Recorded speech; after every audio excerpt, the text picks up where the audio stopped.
আর আমরা সবাই প্রজা, কাজকর্ম কিছু নাই, মন্ত্রীরা শুধু নিচ্ছে আর প্রজারা খালি দিচ্ছে, এই ধরনের একটা অবস্থা ছিল এখানে। আর আজকে আমাদের মাননীয় প্রধানমন্ত্রী শেখ হাসিনা দায়িত্ব নেওয়ার পর থেকে আপনারা দেখুন, এই অঞ্চলে শুধু নয়, কক্সবাজার জেলা, চট্টগ্রাম জেলা, ফেনী থেকে শুরু করে এই যে বিশাল কর্মযজ্ঞ এখানে হচ্ছে, আমি এগুলোর সব তালিকা এখানে দেওয়ার জন্য সময় নষ্ট করব না। শুধু এই সংসদীয় আসন এবং আমি পাশের সংসদীয় আসন, এই দুটো মিলিয়ে এত কর্মযজ্ঞ, এত উন্নয়ন কাজ হচ্ছে, আগামী 5 বছরের মধ্যেই এইখানকার মানুষের অর্থনৈতিক যে অবস্থান সেটা তো পরিবর্তন হবেই, অবকাঠামোগত আমূল পরিবর্তন হয়ে যাবে।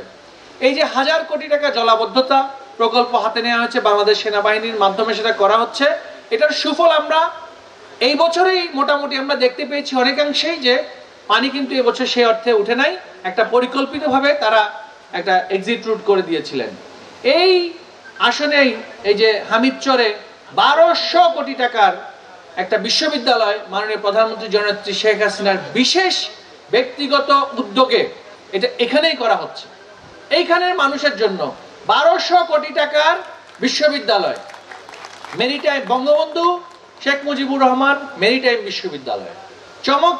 এটা আপনারা আর্কিটেকচারটা যদি দেখেন কেউ অবাক হয়ে যাবেন, এরকম একটা আন্তর্জাতিক মানের মেরিটাইম বিশ্ববিদ্যালয় এখানে হবে, যেখানে জাহাজ প্রস্তুত থেকে শুরু করে জাহাজ সংক্রান্ত এবং সুনীল অর্থনীতি, যেটা আমরা বলছি, যে একটা জাতির পিতা বঙ্গবন্ধু শেখ মুজিবুর রহমান 1974 সালে আইন পাশ করে বাংলাদেশকে একটা, আমার পূর্ববর্তী বক্তা বলে গিয়েছিলেন যে যারা ড্রপ আউট, যারা মূলধারার পড়াশোনা থেকে কোনো না কোনো অর্থনৈতিক, সামাজিক বলি বা যে কোনো কারণেই ছিটকে গিয়েছে, তাদের জন্য আমরা আসলে কিভাবে কি করছি সেটা এখন আজকে কিন্তু একটা বড় প্রশ্ন।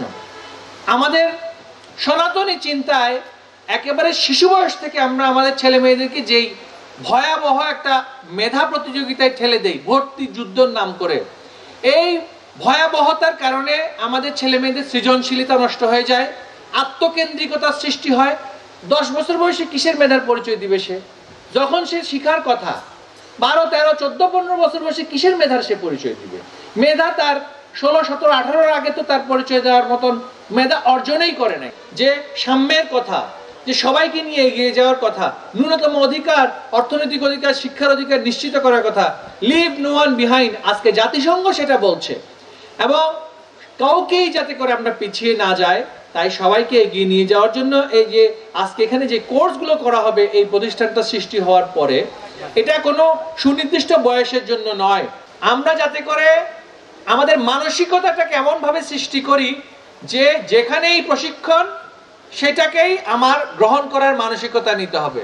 আজকে কোভিডের সময় আমরা একেবারে তৃণমূল পর্যায়েও কেউ না কেউ কোথাও না কোথাও টিভি দেখে ক্লাস করছে না, আমরা চিন্তা করি না টিভি দেখে আমরা ক্লাস করব।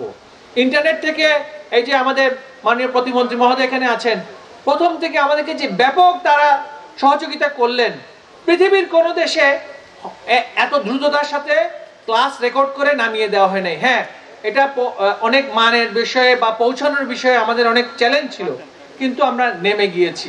আমরা আমাদের উদ্যমী শক্তিটাকে ধরে রাখতে হবে।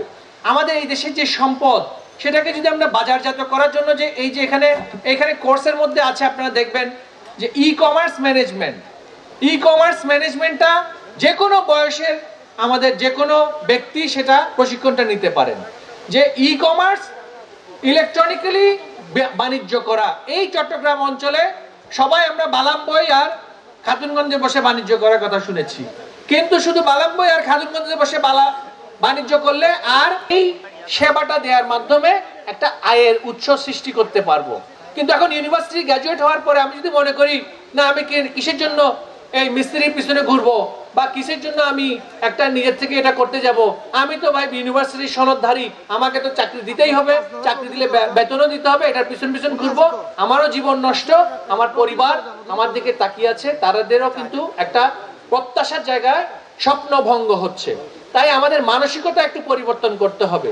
আমরা শুধুমাত্র এই যে সনদ নেয়ার পরে আমাদের যে মানসিকতা, চাকরি করার এবং চাকরি পাওয়ার এবং সেটার উপরে যে অধিকার আমরা মনে করি, বৈশ্বিক অর্থনীতি পরিবর্তন হয়ে গিয়েছে। আমাদের অর্থনীতিতে এই ধরনের দাপ্তরিক চাকরি, লক্ষ লক্ষ চাকরি দিতে দেওয়া যাবে না, মার্কিন যুক্তরাষ্ট্রে দিতে পারে না, কিন্তু আমাদের লক্ষ লক্ষ গ্র্যাজুয়েট তৈরি হচ্ছে।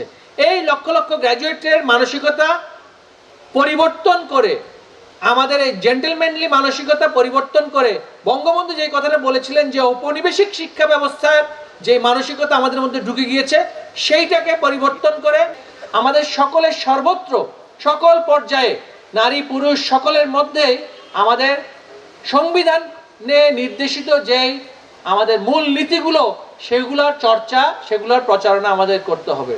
যদি জাতির পিতা যে একটা সহনশীল সমাজ সৃষ্টি করার জন্য ধর্মনিরপেক্ষ সমাজতান্ত্রিক সমাজের স্বপ্ন দেখিয়ে এই বাঙালির হাতে অস্ত্র তুলে দিয়ে এই দেশ স্বাধীন করে দিয়েছিলেন, সেই আদর্শগুলো যদি আজকে আমাদের ভুলণ্ঠিত হয়, তাহলে কোনো বিনিয়োগের সুফল আমরা পাবো না।